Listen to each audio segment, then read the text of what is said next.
Friends, మీరు చూస్తున్నారు job opportunities అనే మన తెలుగు ఛానల్. ఈ ఛానల్‌లో మనకి లేటెస్ట్ ప్రభుత్వ మరియు ప్రైవేట్ రంగాలలోని ఉద్యోగ అవకాశాలైతే తెలియజేయబడతాయి. సో, మీరు గాని, మీ తోటి స్నేహితులు గాని, కుటుంబ సభ్యులు గాని నిరుద్యోగంతో బాధపడుతున్నట్లయితే వారికి తప్పకుండా మా వీడియోస్‌ని షేర్ చేయండి. తద్వారా వారికి ఉపాధి కలిగించే ఒక గొప్ప అవకాశం అయితే మీకు లభిస్తుంది. ఫ్రెండ్స్, మా తరపున అయితే మీకు ఒకే ఒక చిన్న రిక్వెస్ట్. ఫ్రెండ్స్, ఇది నలుగురికి ఉపయోగపడుతుంది కాబట్టి తప్పకుండా లైక్ చేయండి. అండ్ మరిన్ని జాబ్ ఆపర్చునిటీస్ కోసం సబ్స్క్రైబ్ చేయండి. ఇక ఏమాత్రం ఆలస్యం చేయకుండా ఈరోజు మీ ముందుకు తీసుకొని వచ్చిన జాబ్ డీటెయిల్స్ గురించి తెలుసుకుందాము. ఫ్రెండ్స్, ఎస్ఎస్సి నుండి అయితే అఫీషియల్‌గా ఈ పోస్ట్స్ అయితే విడుదల చేయబడ్డాయి. అండ్ దీనికి కావాల్సిన అర్హత, సాలరీ విషయాలు, అలాగే ఎక్స్‌పీరియన్స్ అవసరమా లేదా అంటూ ఇంకా ఎవరెవరు అప్లై చేయొచ్చు అనే విషయాలైతే ఈ వీడియోలో తెలుసుకుందాము. ఫ్రెండ్స్, ఎస్ఎస్సి నుండి అఫీషియల్‌గా విడుదలైన ఈ posts total number of vacancies గనుక మనం చూసినట్లయితే 4187 4000 ప్లస్ అయితే వేకెన్సీస్ ఉన్నాయి. అండ్ సాలరీ విషయానికొస్తే సాలరీ వచ్చేసి మీకు 41,000 నుండి స్టార్ట్ కానున్నాయి. అండ్ దీనికోసం ఎటువంటి ఎక్స్‌పీరియన్స్ అయితే అవసరం లేదు. అండ్ ముఖ్యమైన తేదీలు గనుక మనం చూసినట్లయితే మీ యొక్క అప్లికేషన్ అనేది 4థ్ ఆఫ్ మార్చ్ నుండి స్టార్ట్ అయ్యి 28థ్ ఆఫ్ మార్చ్ వరకు మీరు అప్లై చేసుకోవచ్చు. And last date of application గనుక మనం చూస్తే 28థ్ ఆఫ్ మార్చ్ అని అయితే మనకు తెలియజేయబడింది. And last date for online fee payment గనుక మనం చూసినట్లయితే 29థ్ ఆఫ్ మార్చ్ అంటూ మనకు ఒక డే ఎక్స్‌ట్రానైతే ఇచ్చారు ఫీ పేమెంట్‌కి. అండ్ మీరు గనుక అప్లై చేసినప్పుడు ఉన్న కరెక్షన్స్ ఏమైనా చేయాలి అని అనుకుంటున్నట్లయితే 30 అండ్ 31 2 డేట్స్‌లోనైతే మీకు కరెక్షన్‌కి ఆప్షన్ అయితే ఇచ్చారు. అండ్ ఎగ్జామ్ షెడ్యూల్ గనుక మనం చూసినట్లయితే 9థ్, 10థ్ అండ్ 13థ్ ఆఫ్ మేలో అయితే ఎగ్జామ్స్ ఉండబోతున్నాయి అంటూ మనకు ముందుగానే తెలియజేశారు.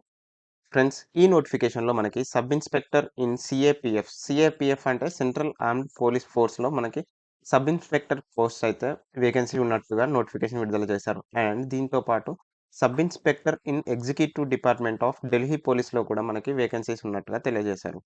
అండ్ సబ్ ఇన్స్‌పెక్టర్ ఇన్ సీఏపీఎఫ్‌లో గనుక మనము సాలరీ విషయం చూసినట్లయితే 35,400 నుండి మీకైతే సాలరీ స్టార్ట్ కానున్నాయి. అండ్ ఇదైతే లెవెల్ 6 పేమెంట్ స్కేల్ కిందనైతే ఉంటుంది. అండ్ సబ్ ఇన్స్‌పెక్టర్ గనుక మీరు ఢిల్లీ పోలీస్‌కి ఎలిజిబుల్ అయ్యి మీరు గనుక చేసినట్లయితే మీకు కూడా సేమ్ లెవెల్ 6లోనే విత్ 35,400 అనేది అయితే బేసిక్ సాలరీ నుండి స్టార్ట్ కానున్నాయి. అండ్ దీంతో పాటు మీకైతే సెంట్రల్ గవర్నమెంట్ అలవెన్సెస్ కూడా మీకు యాడ్ అవుతాయి. అండ్ దీనికైతే మీరు ఐదర్ మేల్ అయినా, ఫీమేల్ అయినా అప్లై చేసుకోవచ్చు. మీరు ఏ స్టేట్ నుండి వారైనా మీరైతే అప్లై చేసుకోవచ్చు. మీరు అయితే ఇండియన్ సిటిజన్ అయ్యుంటే మీరైతే ఈజీగా అప్లై చేసుకోవచ్చు. అండ్ ఇక ఏజ్ లిమిట్ గనుక మనం చూసినట్లయితే 20 నుండి 25 ఇయర్స్ ఉన్నవారైతే మీరైతే ఈ జాబ్స్‌కి అప్లై చేసుకోవచ్చు. ఫ్రెండ్స్, ఓబీసీ వారికైతే 28 ఇయర్స్ అంటూ, ఎస్సీ, ఎస్టీ వారికైతే 30 సంవత్సరాలంటూ మనకి ఏజ్ రిలాక్సేషన్ కూడా వర్తిస్తుంది అంటూ తెలియజేశారు. ఫ్రెండ్స్, ఇక sub inspector in CAPFs central armed police ఫోర్స్‌లో వివిధ రకాల శాఖలున్నాయి. దీంట్లో అయితే బీఎస్ఎఫ్ అంటూ, సీఐఎస్ఎఫ్ అంటూ, సీఆర్‌పీఎఫ్ అంటూ, ఐటీబీపీ, ఎస్ఎస్‌బీ అండ్ ఈ విధంగానైతే మనకు వివిధ రకాల కేటగరీస్ అయితే ఉన్నాయి. అండ్ దీంట్లో మేల్, ఫీమేల్ ఇద్దరు కూడా అప్లై చేసుకోవచ్చు అంటూ మనకు ముందుగానే చెప్పుకున్నాము.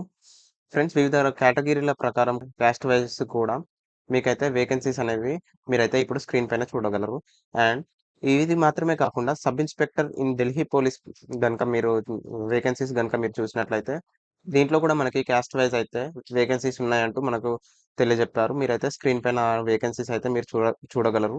ఫ్రెండ్స్, ఇక ఎడ్యుకేషనల్ క్వాలిఫికేషన్స్ ఏంటి అని గనుక మనం చూసినట్లయితే మీరైతే డిగ్రీ ఉన్నట్లయితే మీరైతే ఈ జాబ్స్‌కి అప్లై చేసుకోవడానికి అవకాశం అయితే ఉంది. అండ్ దీనికి కట్ ఆఫ్ డేట్ గనుక మనం చూసినట్లయితే 1st ఆఫ్ ఆగస్ట్ అంటూ మనకు తెలియజేశారు ఈ 2024కి. ఫ్రెండ్స్, ఇక అప్లికేషన్ ఫీ గురించిన డీటెయిల్స్ గనుక మనం చూసినట్లయితే అప్లికేషన్ ఫీ వచ్చేసి రూ. 100 అంటూ మనకు చెప్పారు. Women candidates and SC, ST, ex service men వీరికైతే ఎటువంటి ఫీ పేమెంట్ చేయాల్సిన అవసరం అయితే లేదు. అండ్ ఇదైతే వీరైతే ఫ్రీగా అప్లై చేసుకునే అవకాశం అయితే ఉంది. ఫ్రెండ్స్, ఇదైతే ఆన్‌లైన్ ప్రాసెస్ ద్వారానే మీరైతే అప్లై చేసుకోవచ్చు. ఫ్రెండ్స్, ఇక సెలక్షన్ ప్రాసెస్ ఎలా ఉంటుంది అంటూ మనం చూసినట్లయితే ముందుగా మీకైతే పేపర్ 1 టెస్ట్ కండక్ట్ చేయబడి ఆ తర్వాత ఫిజికల్ స్టాండర్డ్ టెస్ట్ లేదా ఫిజికల్ ఎండ్యూరెన్స్ టెస్ట్ అంటూ మీకు కండక్ట్ చేయబడుతుంది. దాని తర్వాత పేపర్ 2 అండ్ మెడికల్ ఎగ్జామినేషన్ అయితే మీకు ఉండబోతుంది. ఫ్రెండ్స్, ముందుగా అయితే మనం పేపర్ 1 గురించిన డీటెయిల్స్ అయితే తెలుసుకుందాము.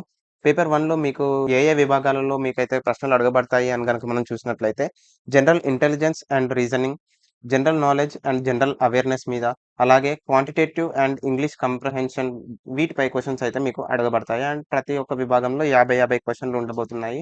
అండ్ టోటల్ టైమ్ గనుక మనం చూసినట్లయితే 2 గంటలు.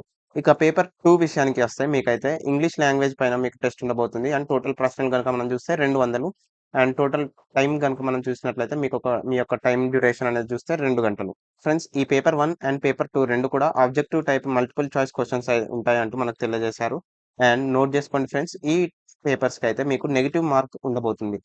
మీకు ప్రతి ఒక్క నెగెటివ్ ఆన్సర్‌కి 0.25 మార్క్స్ అయితే కట్ చేయబడతాయి. అండ్ ప్రతి ఒక్క కరెక్ట్ ఆన్సర్‌కి 1 మార్క్ అనేది అలాట్ చేయబడుతుంది. ఫ్రెండ్స్ ఇక పేపర్ 1కి కావాల్సిన సిలబస్ ఏంటి? మనమైతే ఇప్పుడు స్క్రీన్ పైన చూడగలము. జనరల్ ఇంటెలిజెన్స్ అండ్ రీజనింగ్ విభాగంలో ఏ ఏ టాపిక్స్ పైన అయితే మీకు క్వెషన్స్ అడగబోతారు అంటూ మీకైతే స్క్రీన్ పైన చూడొచ్చు. General knowledge and general awareness and quantitative aptitude అంటూ అలాగే ఇంగ్లీష్ కాంప్రహెన్షన్‌లో గూడా మీరు ఏ ఏ విభాగాల్లో ఏ ఏ టాపిక్స్ పైన క్వెషన్స్ అనేవి కవర్ అయితున్నాయో మీరైతే స్క్రీన్ పైన చూడగలరు. అండ్ పేపర్ 2 విషయానికొస్తే ఇంగ్లీష్ లాంగ్వేజ్ అండ్ కాంప్రహెన్షన్‌లో గూడా మీరైతే ఎటువంటి విధంగా క్వెషన్స్ అనేవి అడగబోతారు అంటూ మనకు తెలియజేశారు. ఫ్రెండ్స్ ఇక ఫిజికల్ ఎండ్యూరెన్స్ టెస్ట్ లేదా ఫిజికల్ స్టాండర్డ్ టెస్ట్ గురించిన విషయానికి గనుక మనం చూసినట్లయితే మీరైతే స్క్రీన్ పైన చూడగలరు. మేల్ క్యాండిడేట్స్‌కి అయితే 170 సెంటీమీటర్స్ హైట్ అంటూ, అదే విధంగా మనం చూసినట్లయితే ఎస్టీస్‌కి అయితే 162.5 అంటూ, ఎస్టీ ఎస్టీ ఫీమేల్ క్యాండిడేట్స్ అయితే 154 అంటూ మనకి అయితే హైట్ విషయమై ఈ ఫిజికల్ ఎండ్యూరెన్స్ టెస్ట్ క్వాలిఫికేషన్ అయితే మనకు చూపించారు.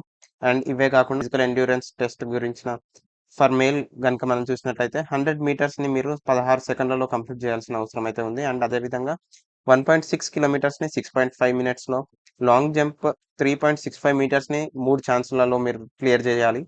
అదేవిధంగా హై జంప్ అయితే 1.2 meters in 3 chances. Shot put కూడా 16 ఎల్‌బీఎస్ వెయిట్ ఉన్న దాన్నయితే మీరు 4.5 మీటర్స్ 3 ఛాన్స్‌లలో విసిరేయాల్సిన అవసరం అయితే ఉంది. అదే విధంగా మీరైతే స్క్రీన్ పైన చూడగలరు. ఫీమేల్ క్యాండిడేట్స్‌కి కావాల్సిన అర్హతను కూడా మీరు చూడగలరు.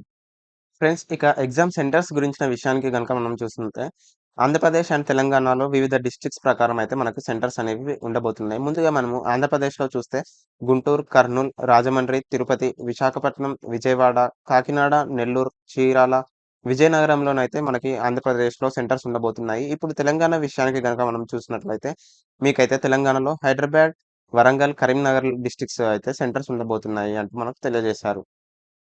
ఫ్రెండ్స్, ఈ నోటిఫికేషన్‌కి సంబంధించిన కంప్లీట్ డీటెయిల్స్ గురించి అయితే ఇప్పుడు మనం డిస్కస్ చేశాము.